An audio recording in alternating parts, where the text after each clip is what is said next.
Tingkat polusi yang tinggi. Kamu pikir kamu sudah membersihkannya? Tidak.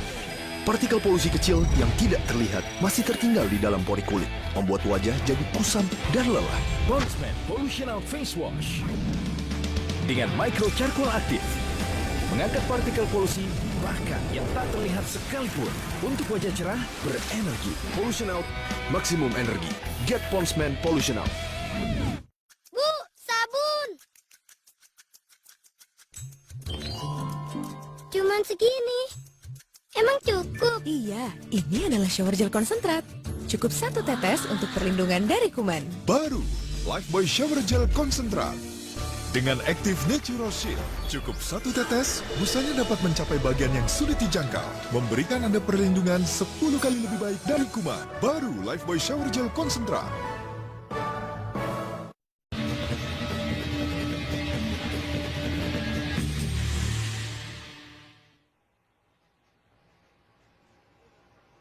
Kita lanjutkan benang merah. Prof. Gayus, kapan ketika aksi lobby itu kemudian dikatakan melanggar hukum? Ketika lobby itu dengan tujuan dan direncanakan. Kalau lobby rencananya adalah untuk menawarkan sesuatu yang baik tanpa imbalan tadi, tanpa lanjutan dengan jual beli, tentunya itu tidak melanggar. Tetapi kan di Indonesia ini belum ada satu legalitas untuk pelobby. Semua orang yang sifatnya mendekati pejabat negara atau hakim, dua kelompok ini, pejabat negara sendiri di pasal Tipikor itu, dan hakim dipisahkan, karena hakim ini juga harusnya punya kedudukan yang nantinya akan memutuskan suatu putusan yang adil. Nah, tentu beda. Hanya kemasannya yang mungkin agak dibedakan. Sebut kalau lobby nanti dijalankan dengan cara pendekatan lain, maka pendekatan lain ini apa bentuknya? Tadi saya dengar ada olahraga, ada yang lain. Ini kemasan-kemasan yang isinya adalah lobby. Kalau suap juga demikian, suap itu bisa disamakan dengan hibah. Bagaimana kalau saya menyuap seseorang tapi dengan praktek hibah yang teratur dalam undang-undang? Ini juga suatu modus. Jadi memang ada kemasan-kemasan untuk melakukan terselubungnya keinginan seseorang untuk melakukan pelanggaran hukum.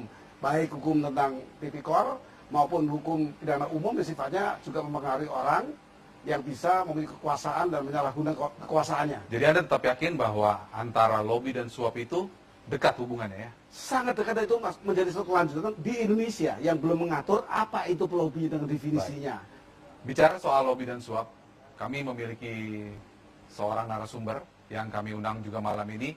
Ia adalah salah seorang mantan terpidana kasus suap. Selamat malam Pak Joni. Selamat malam. Pak Joni, selamat malam. Selamat malam.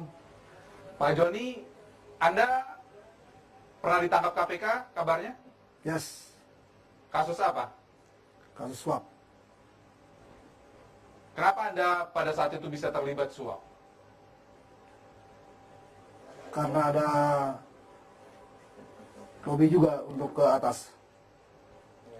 Tadi ada katakan lobby. Malam ini kita sedang bicara soal lobby dan suap. Bisa Anda ceritakan bagaimana Anda kemudian bisa terlibat dalam pusaran lobby dan suap itu sehingga akhirnya Anda ditangkap oleh KPK? Ya, berawal dari suatu kasus yang dimintakan tolong kepada saya, dan lalu saya tidak dapat langsung ke dalam, lalu saya mencari orang yang dapat melobi ke dalam. Itulah yang menjadi kasus saya sehingga saya terjadi seperti itu. Anda bekerja di institusi mana? Eksekutif, legislatif, atau yudikatif? Yudikatif. Yudikatif, artinya berkaitan dengan peradilan? Iya. Anda jadi penghubungnya antara siapa dengan siapa? Saya dari penghubung dari lawyer dengan orang di dalam. Bagaimana kemudian ceritanya lawyer itu bisa menghubungi Anda dan Anda diberi tugas apa sih sama lawyer itu? Tugas saya yang pertama adalah untuk bagaimana kasus itu dapat dikabulkan sesuai dengan permintaan lawyer. Sehingga saya harus menghubungi seseorang yang dapat membantu perkara tersebut. Lalu saya hubungilah orang tersebut sehingga orang tersebut bisa menjanjikan dapat mengabulkan perkara itu. Artinya Anda selain sebagai penghubung, Anda juga menjalankan tugas lobby itu ya, sehingga kemudian orang yang di dalam itu bisa mempertemukan si pengacara ini. Ya, betul. Anda dapat duit berapa itu? Dalam hal ini saya tidak dijanjikan seperak pun dengan pengacara, namun biasanya kalau saya sudah mengabulkan dia punya permintaan, dia baru memberikannya. Baik, saya mau ke Pak Yasin dulu. Ini adalah salah satu potret bagaimana kemudian Pak Joni ini pada saat itu terlibat kasus suap karena menghubungkan antara pengacara dengan institusi yudikatif di dalam. Nah, kasus-kasus ini banyak kita temui di institusi pejabat pemerintahan, Pak Yasin? Oh, banyak. Makanya tadi saya singgung ada yang berusaha untuk tidak bagaimana agar tidak proses hukum tidak berlanjut. Maka yang kena adalah oknum-oknum yang ada di bidang yudikatif dan yang menyuap ya bisa dari eksekutif gitu, dan juga bisa dari legislatif gitu. Pengalaman yang ada itu seperti itu. Jadi yang baru kita lihat saja misalnya di Sumatera Utara ya, tidak dengan menyebut namanya, itu kan kasus tangkap tangan yang ada di Sumatera Utara baru-baru ini kan berkaitan dengan yudikatif, dengan eksekutif, dan juga dengan legislatif, dengan pengacaranya, dengan kuratornya. Itu tidak kali pertama. Jadi pada periode kami pun juga berulang kali melakukan tangkap tangan di kasus itu. Ada yang berkaitan dengan jabatan, misalnya kasus yang gugatan keberatan atas hasil pilkada. Itu kan hubungannya kan penegak hukum yang memutuskan itu untuk pemenangannya. Nah ini juga unsur-unsur jabatan untuk memenangkan kontrak, untuk menunda proses hukum atau membatalkan proses hukum, ini menjadi ladang yang luar biasa di dalam kasus praktek suap menyuap. Dan anehnya atau herannya, kalau kasus suap semacam itu baru KPK yang bisa menangani. Kami mengharapkan bahwa penegak hukum lain seperti kepolisian dan kejaksaan itu juga bersama-sama ikut menangani hal yang seperti itu, sehingga korupsi yang sekarang yang banyak didominasi oleh transaksi suap menyuap itu bisa direduksi di Indonesia ini.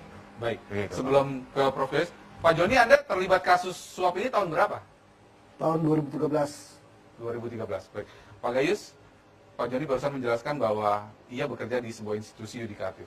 Artinya ini bersinggungan juga dengan institusi di mana Anda bekerja sekarang. Ada komentar terkait? Jadi begini, kalau kita bicara mengenai bagaimana lobis ini melakukan lobbying, maka yang pertama kita perhatikan adalah apakah pelobi-pelobi ini mempunyai definisi yang tepat yang dibolehkan oleh undang-undang. Nah, karena tidak ada di Indonesia, maka hakim-hakim dan di wadahnya di peradilan maupun KPK sendiri, saya pikir ada kode etik yang mencegah itu lebih dulu. Tidak boleh bertemu dengan orang yang sedang berperkara atau akan berperkara. Itu pencegahan yang pertama. Itu dukungan kode etik kepada KPK, saya pikir. Jadi ini sudah dibuat. Jadi begitu tadi terjadi apa orang tadi sudah melanggar kode etik bagi pejabat yang hukum yang mau bertemu. Nah ini pengacara bertemu dengan pejabat langsung di institusi di dalam. Itu saya katakan. Pertama pelanggaran etika sudah ada di situ. Dan pelanggaran etika cukup berat.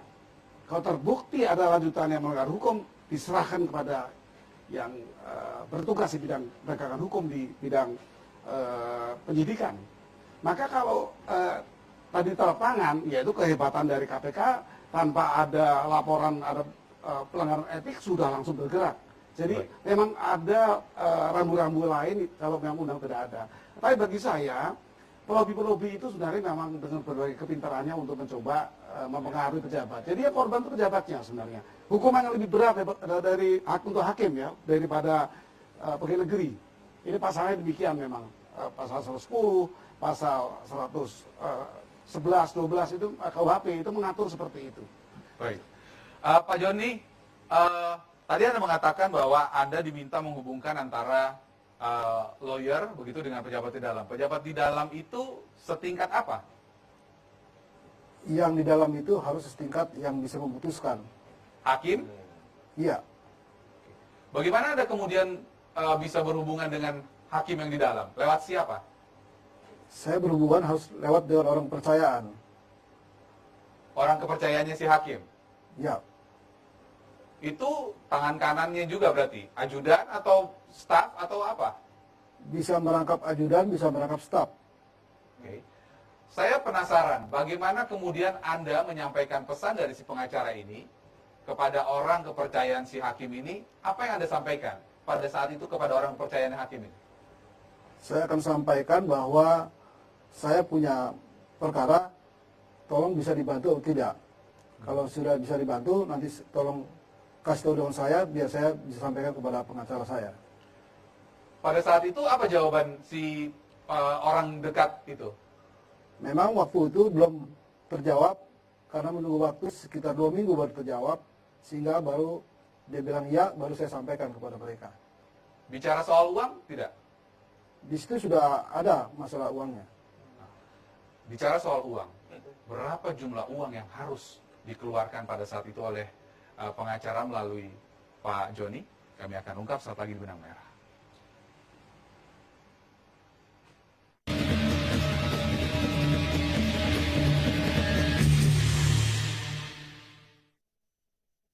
Kalau pegelinu kayak gini, capek kayak gitu. Bijak minum tolak minum herbal. Aku butuh tulang kuat agar bisa bebas bergerak. Makanya, aku minum Anlin dengan rasa lebih enak dan Bone Max, formula yang disempurnakan. Yuk, bergerak bareng aku dan Anlin. Pagi sayang, buru-buru nih. Nah, aku siapin yang spesial dan baru buat kamu. Belvita. Belvita? Belvita biskuit, spesial buat sarapan. Cobain deh. Aku pikir pas kamu bilang spesial, kamu mau cuci piringnya. Enak kan? Belvita dari gandum utuh yang dipilih dengan seksama, dipanggang perlahan, kaya vitamin dan mineral untuk sarapan bernutrisi. Enak banget. Hey, Makasih ya, udah cuci piringnya. baru Belvita Breakfast Biscuit, awali hari penuh semangat.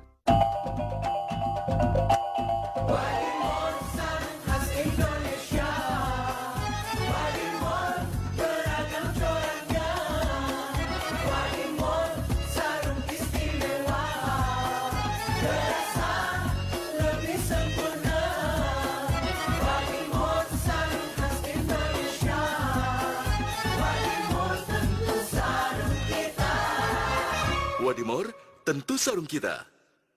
Tiap pagi ibu mah menyediakan kopi kapal api buat bapak.